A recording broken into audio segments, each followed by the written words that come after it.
You've moved mountains over there, right? You slayed the data center migration, the cloud migration, the financial systems, the network. 2 years from now, what would you like to see as one looks around in that environment? What's the expectation at this point?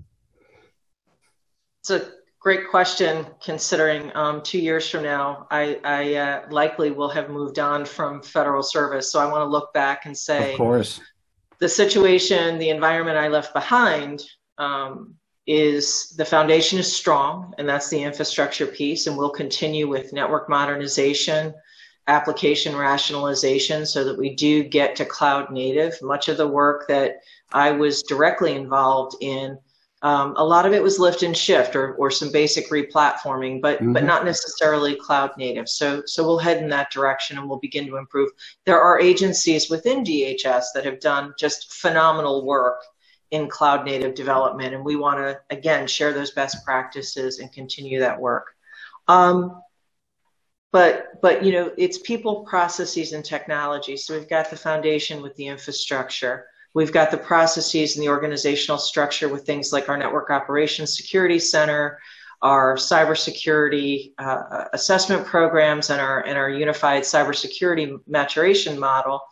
But I think most importantly is the people part of this. And so 2 years from now, what I would like to see is a DHS IT workforce that reflects the community that we serve, which is the American public.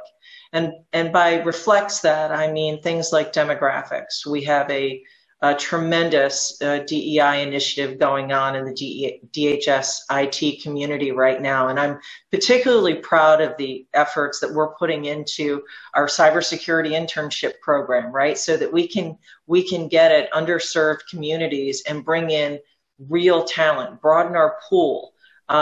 Because we all know that we compete for resources. All of us here on this phone, right on this show right now, we compete against each other for that cyber talent, for that data analytics talent, for all of these resources.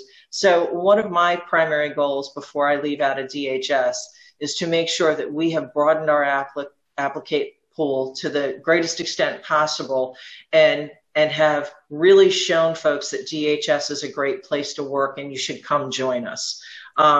So infrastructure, the people and the processes, these are things that are really critical to me in the twilight of my career here in federal service. And I certainly intend that when I leave, our population will reflect the population that we serve.